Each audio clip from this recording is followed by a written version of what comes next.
Fala galera, boa noite, bom dia, boa tarde. Eu sou o Geraldo Maciel. Eu sou o Lucão. Essa é a Playlist Infinita e hoje falaremos sobre Jogos Vorazes. A Todos saga os filmes. completa. É um negócio impressionante, rapaz. Vamos falar até não poder mais, que o vídeo vai ficar com quase 2 horas. Mas antes, o que você vai fazer? Você vai clicar no gostei aqui embaixo, vai se inscrever no canal, vai clicar no sininho para ativar as notificações. É isso, né? É isso. E também nos seguir nas nossas redes sociais, que estão aparecendo aqui. Sempre tem coisa boa lá. E aqui também tem coisa boa? Quando que tem coisa boa aqui? Toda terça e toda sexta-feira aqui no YouTube e sábado lá no Spotify, o nosso podcast falando de música. Rapaz, é conteúdo até não poder mais. Muito conteúdo. Bom, cara, falar de Jogos Vorazes, o que a gente tem que pensar primeiro? A gente tem que pensar na Jennifer Lawrence. Com certeza. Porque assim, vamos lá, ó. O primeiro Jogos Vorazes é 2012. Quando ela fez esse filme, podemos dizer que essa menina já era duas coisas. Menina mesmo, porque ela era super jovem ainda, né? Sim. Não que ela seja velha agora, mas ela era muito jovem. E ela era uma estrela em ascensão já. Ela tinha feito, no ano anterior, o X-Men Primeira Classe. E no mesmo ano, ela fez um filme que se tornou bem popular também, que é O Lado Bom da Vida, junto com o Bradley Cooper. E ela viria a vencer o Oscar por esse filme. E além de ser uma estrela em ascensão, ela já estava se tornando uma atriz conceituada. Uhum. Ela fez, no mínimo, antes de Jogos Vorazes, 2 filmes muito bons. Um deles é o The Poker House, que foi, tô vendo ano aqui, 2008, havia me esquecido. E o outro, cara, um filme absolutamente genial, lindo, perfeito, que é Inverno da Alma, que é de 2010. Inclusive, por Inverno da Alma, ela recebeu a primeira indicação dela ao Oscar. Então ela recebeu a primeira indicação por Inverno da Alma, quase que eu me esqueci aqui. Ela recebeu a segunda por O Lado Bom da Vida e depois ela recebeu mais 2. Né, que foi por A Trapaça em 2013 e depois Joy em 2015. Ou seja, o menino tem 30 anos de idade. 4 indicações ao Oscar. E já ganhou um, né? E já ganhou um. Depois do Jogos Vorazes ali e esses filmes que a gente falou, ela até deu uma sumidinha, ela fez Operação Red Sparrow, que foi acho que foi o último filme grande dela, porque ela foi depois de Passageiros, né? E agora ela tá meio aí, já que ela volta. E já que ela volta tanto que ela foi anunciada aí no elenco de Não Olhe Para Cima, que vai sair na Netflix daqui não sei lá quanto tempo, mas... A informação precisa, rapaz. Mas, um baita elenco, Leonardo DiCaprio, Jonah Hill, Meryl Streep, pô, um elenco de peso, assim, sabe? Robusto, eu diria. Muito. Bom, mas a questão sobre ela é que, assim, ela ficou muito conhecida pelas 2 grandes franquias que ela fez. X-Men e os Jogos Vorazes. Só que ela não é isso. A maior parte da carreira dela, tirando também a Operação Red Sparrow, que é um filme mais de ação e tal, né? É composta por dramas. Não interessa se é drama oscarizável ou não, né? Mas o que houve é que temos uma visão marqueteira de estúdio que quis, com Jogos Vorazes, transformá-la num ídolo adolescente. Uhum.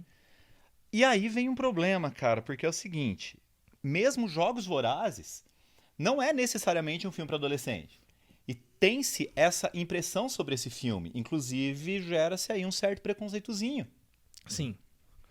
Mas eu acho que esse preconceito é, de certa forma, justificável, porque ele chamou muita atenção, principalmente porque era muita saga saindo, saga Divergente, saga Crepúsculo, saga Jogos Vorazes, então o jovem é atraído muito por esses filmes que são histórias muito grandes em vários filmes.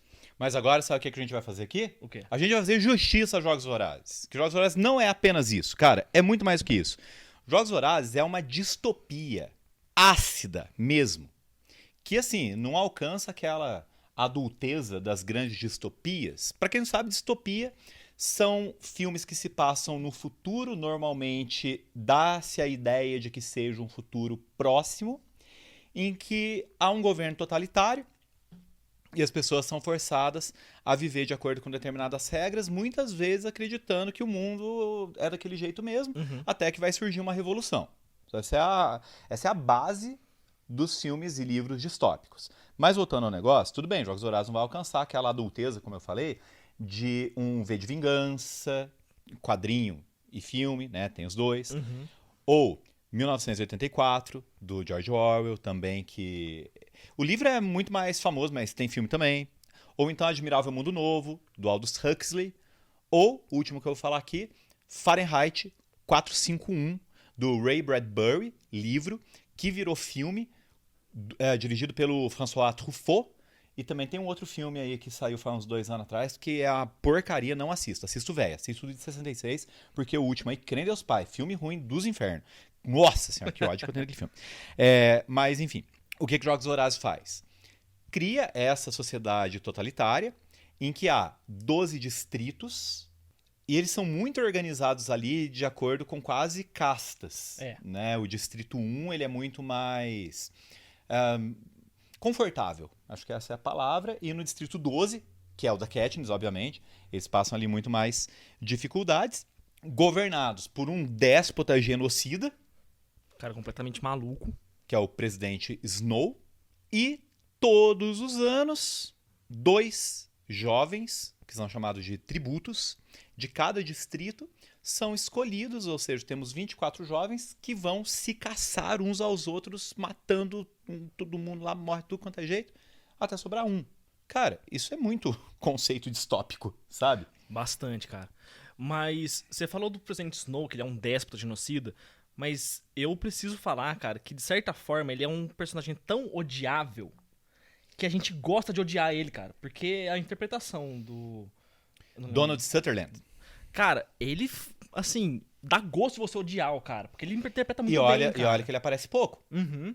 E quando ele aparece, você fica com aquele asco daquele Mas cara. é um grande ator, né? Vamos combinar que é um grande ator. É essa grande vantagem que colocar um bom ator no filme vai causar. Quando ele explica o porquê da existência dos Jogos Vorazes, né, no ano em que a Katniss vai como tributo ao ano 74, ele explica assim, por que a gente simplesmente não mata 24 pessoas de cada distrito e pronto? Porque a esperança é maior que o medo.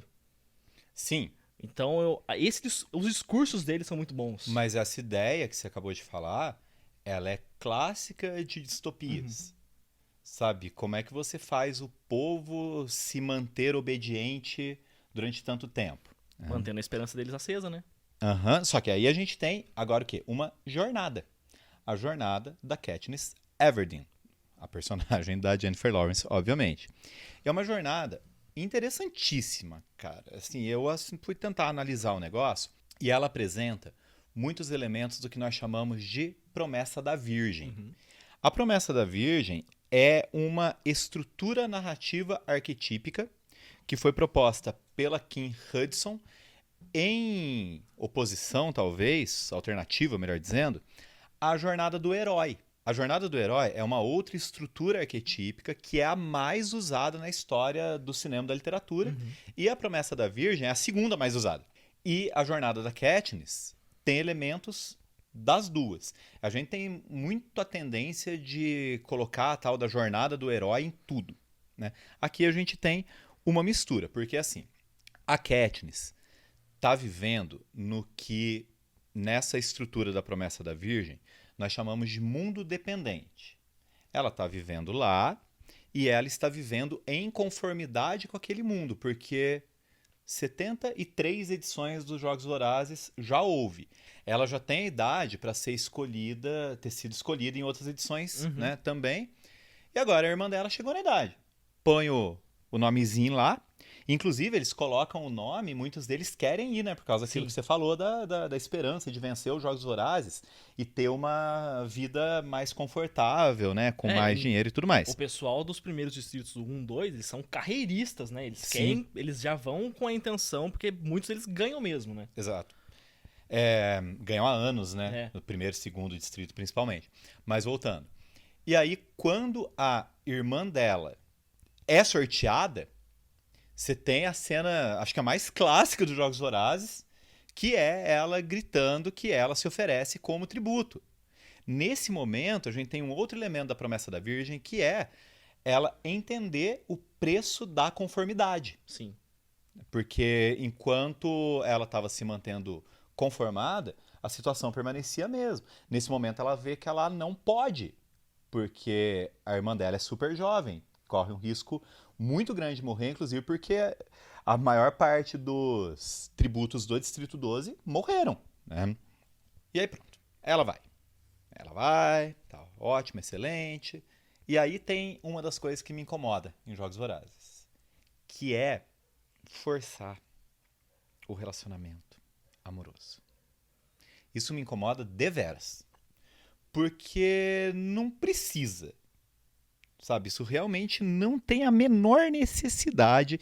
E eu acho o Pita um personagem tão enfadonho, cara.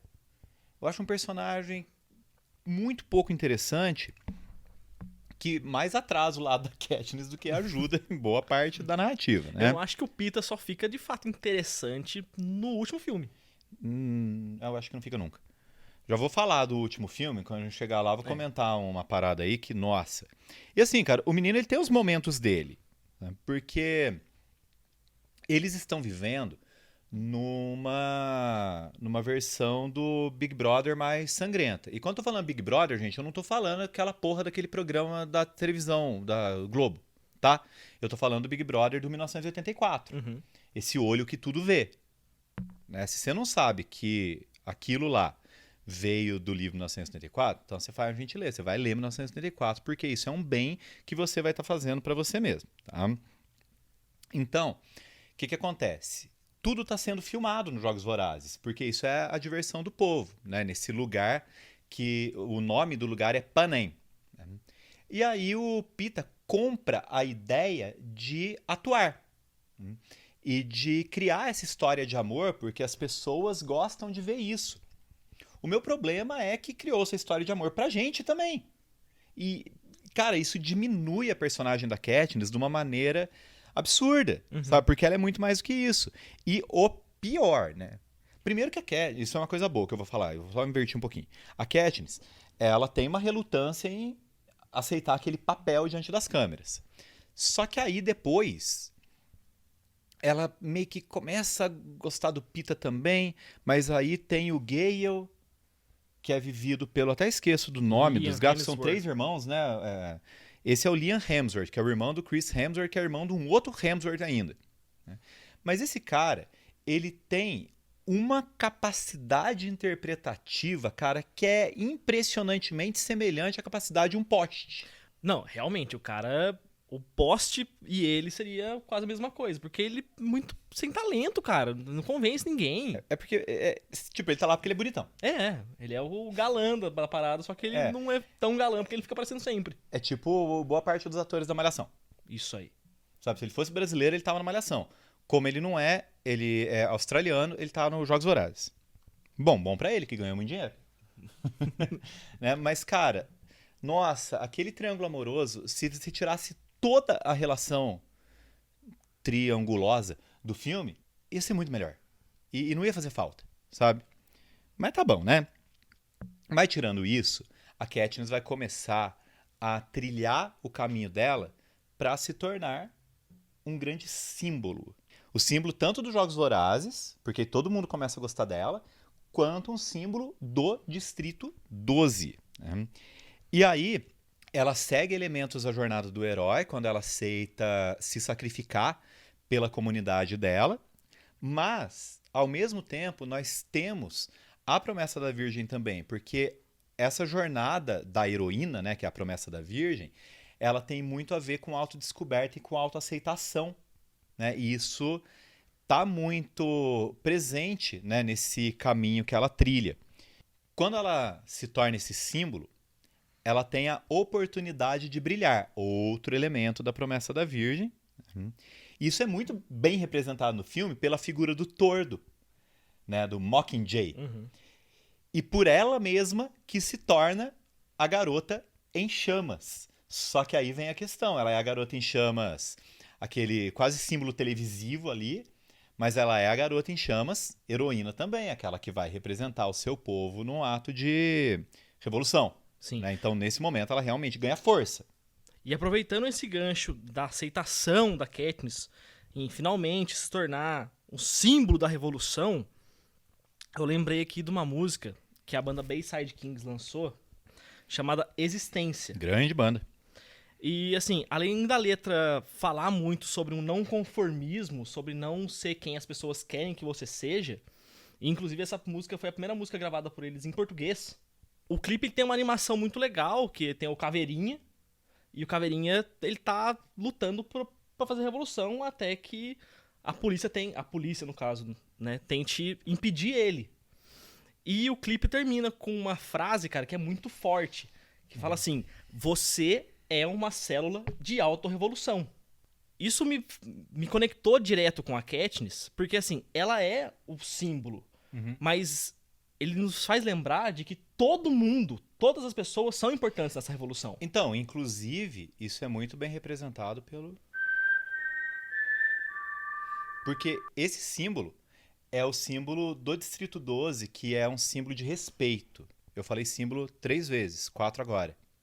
Símbolo, só pra dar 5. Porque quando ela vai no primeiro filme, quando ela vai para os Jogos Vorazes, isso é um gesto de despedida e respeito, até porque ela vai de um jeito muito bonito, ela se sacrifica pela irmã e tudo mais. Só que eles estão achando que ela vai morrer. E de repente, cara, isso vira outra coisa e todo aquele circo montado pela Panem é desmantelado. E aí outro elemento da promessa da Virgem, que é o reino vai ao caos. E, inclusive, é uma coisa muito importante para a gente entender a força dos Jogos Vorazes, do filme Jogos Vorazes, da saga, do livro, né? Que esse gesto foi usado em protestos reais na Tailândia e no Mianmar. Tipo, não ficou restrito ao filme, pra gente entender a força desse negócio. Parece que é só uma saga para adolescente, para você? Responde aí, conta aí pra gente nos comentários. Quando a Katniss brilha e o reino vai ao caos, ele é obrigado a se reorganizar. Mesmo que isso signifique deixar 2 tributos vencerem no fim do primeiro filme, o que, de certa forma, é até um pouco óbvio, porque os caras não iam ter coragem de sair matando o Pita ali no primeiro filme. Né? Só que aí depois, no segundo, que ele tem uma narrativa muito parecida com a do primeiro. Os 24 tributos são vencedores já, né? Antigos vencedores dos Jogos Vorazes. Que então, é o quaternário do massacre, né? Que eles meio que inventam, né? Pra poder matar todo mundo, pra poder principalmente matar a Katniss, né? Porque não querem que ela se torne um símbolo maior ainda do que ela já vinha se tornando. É o presidente Snow mostrando todo o seu despotismo. E aí, cara, Ginger, uma banda fenomenal. Ginger é uma banda assim que você pensa, nossa, que absurdo, que boa essa banda. Isso você gosta de heavy metal, porque se você não gostar, provavelmente você vai achar ruim. Mas é genial, se você acha ruim, eu sei que tem mau gosto. Eles lançaram um disco agora, recentemente, chamado Wallflowers. E a primeira música se chama Call Me a Symbol. E engraçado é que esse disco saiu bem na semana que eu tava reassistindo todos os Jogos Vorazes pra gente gravar aqui. E assim, cara, a Katniss, no início, ela não quer de forma alguma se tornar esse símbolo. Mas é inevitável, ela se torna. Né? E aí, no terceiro filme, quando a rebelião realmente estoura, ela se vê obrigada a assumir essa função. Né? Não tem jeito. E aí, cara, eu quase vejo assim, eu quase enxergo assim na tela 2 frases dessa música, como se fossem ditas por ela, né? No momento em que ela confronta o presidente Snow, confronta ali com palavras. Eu quase imagino ela dizendo: essas são as palavras de um homem quebrado, porque a ideia é essa, é aquele momento em que esse governo despótico dele está prestes a ruir. E a outra frase que tem na música é: não tema sentir os seus olhos queimarem, porque afinal de contas, quem ela é? Ela é a garota em chamas. Sabe? Cara, eu gosto muito de Jogos Vorazes. Eu tenho umas criticazinhas a fazer, mas eu gosto muito desse filme. Eu acho que a questão do Pita lá e tal, e do Gale, eu não gosto, mas eu não acho que isso estrague o filme. Eu acho que a força do personagem da Katniss é uma parada fenomenal, cara. Ela é a virgem que brilha. Né? Agora, falando um pouquinhozinho aqui da direção, eu acho a direção do primeiro filme, que é do Gary Ross, inferior. Sabe? É o piorzinho ali dos 3. Eu acho que se fosse assim pra me ganhar no primeiro filme, não ganharia. Eu não assisti Jogos Vorazes na época no cinema, não. Eu fui assistir depois. Por que que eu fui assistir depois? Porque eu tinha esse preconceitozinho ali com... Eu não trabalhava com cinema ainda na época, então tinha aquele preconceito de filme meio de adolescente. Não gosto, não quero. Aí depois assisti, eu estava redondamente enganado. Por isso que eu digo pra vocês, crianças, assistam o filme. Você pode ser... Não esse filme, tipo, qualquer filme, assista tudo. Porque você pode ser surpreendido. Pode ser surpreendido porque o preconceito faz a gente perder umas coisas, né? Mas enfim, cara, o que me incomoda na direção do Gary Ross? Eu acho, tô realmente achando isso, tá? Que pra tentar segurar a classificação indicativa, nas cenas de luta... Véi, você tá falando uma parada em que vão morrer 23 pessoas. No fim das coisas são 22, mas, pô, é gente pra caramba. E ele faz uns cortes assim, muito rápido, muito louco, meio esquizofrênico lá, que é pra tentar esconder a violência e, consequentemente, esconder o sangue. Né? Isso faz com que você consiga segurar a classificação indicativa mais baixa. E usa uma câmera tremida que incomoda. Não é a câmera tremida pra dar uma sensação. É pra esconder coisa, sabe? Pra esconder a violência. E outra coisa, cara, sabe a tal da famosa sequência de treinamento Sei. que todo filme de ação tem? Tipo, Rock, vai ter lá a sequência dele treinando um tempo bacana e é gostoso você ver isso. Eu senti muita falta disso em Jogos Vorazes, porque mostrar ela na sala, a hora que tá treinando, usando o arco e flecha pela primeira vez, antes de ir pros jogos mesmo, ia ser muito bacana, porque esse momento é o momento em que você cria mais empatia pela personagem. É como se você tivesse, espectador, se fortalecendo junto com ela. E isso é uma coisa que, principalmente no segundo, me fez uma diferença muito grande. Porque no primeiro tem aquele... Eles vão mostrar os talentos pra receber uma nota. Aí ela atira lá na maçã, beleza. No segundo filme, ela virou o Legolas quase. Tipo, é um avanço grande de um filme pro outro, que ela tá naquela cena que tem um monte de holograma, que ela sai dando flechada nos hologramas, e tá todo mundo assistindo ela. Eu falo, Sim. cara, isso foi muito mais legal do que no primeiro filme. Só que aí se tivesse mostrado uma sequência de treinamento no primeiro, que seria mais leve, a segunda ia ficar até mais bem desenvolvida. Ficou impactante. A hora que tá todo mundo vendo lá, a cena de arrepiar aquilo lá. Eu fiquei arrepiado agora, inclusive, lembrando. E aí, o que acontece? Mudou a direção, né? Eu acho que a galera sentiu que a direção do primeiro não foi lá aquelas coisas. E colocaram o Francis Lawrence, que, além de tudo, era um diretor já bem mais experiente. Né? Então, isso ajuda, né, cara? Ele repete algumas fórmulas do primeiro, só que de um jeito mais bem feito, eu acho, né? E os dois últimos filmes ajudam mais ainda porque ganham algumas adições fenomenais ao elenco. Tem uma Mahershala Ali, por exemplo. Tem a Natalie Dormer, né, que fez Game of Thrones. No segundo, a gente já tinha tido o grandioso Philip Seymour Hoffman. Que eu lembro quando o Philip Seymour Hoffman morreu, foi muito triste, cara, porque ele morreu jovem, né? Nossa, que talento gigantesco que aquele homem tinha. E ele assume a função de organizador dos Jogos Vorazes, cara, é infinitamente superior ao Wes Bentley. Wes Bentley mesmo o nome do cara? Isso. É muito superior, cara. O Wes um Bentley negócio faz o Seneca e ele faz o Plutarch, né? E o Plutarch, até quando ele tá ali organizando os jogos do Quaternário, meu, é muito doido a forma como ele pensa. Sim, e isso vai alimentar a função dele no terceiro e no quarto Sim. filme, porque aí você entende que ele estava traindo todo mundo, né, e tudo mais. Inclusive, personagem fundamental para o desenvolvimento da personagem da Julianne Moore, que também é extremamente importante para que haja essa grande virada na saga que vai desembocar ali no terceiro e no quarto filmes, que é um livro só, né? É aquela coisa de transformar em mais filmes para ganhar mais dinheiro. Talvez não fosse necessário, né? Mas vamos que vamos. Então, cara, no fim das contas, que problemas que eu tenho com Jogos Vorazes? O primeiro é uma... Não sei, cara. Parece que os caras tiveram um receio em fazer boas cenas de ação. Sabe? Que é o que a gente mencionou aqui. Justamente por essa necessidade de fazer um troço mais leve, sabe? Atrair adolescente, formar novos ídolos. Você segura a mão, sabe? Esse é o problema. E o outro é a bobagem toda lá, né? Precisa mesmo, velho? História de amor? Sério? Gente, pelo amor de Deus, eu não sou contra história de amor. Sabe, eu adoro, inclusive, gosto de uma comedinha romântica bem feita. Principalmente se for francesa, tá bom? Que enjoado, cara. Mas, no lugar certo, a história de amor ela tem que estar num lugar em que ela seja necessária, velho. Não nos Jogos Vorazes, velho. O bagulho chama Jogos Vorazes, pô, tá se matando, literalmente. Para, velho, não! E no filme tem um epílogo. Mano, tem um epílogo que aquilo lá, que eu fiquei vendo assim, eu falei, meus olhos. Não. Por quê? Por que eu quero ver isso, velho? Arranca, acaba, deu a flechada no final lá, nossa, genial. Acaba o filme.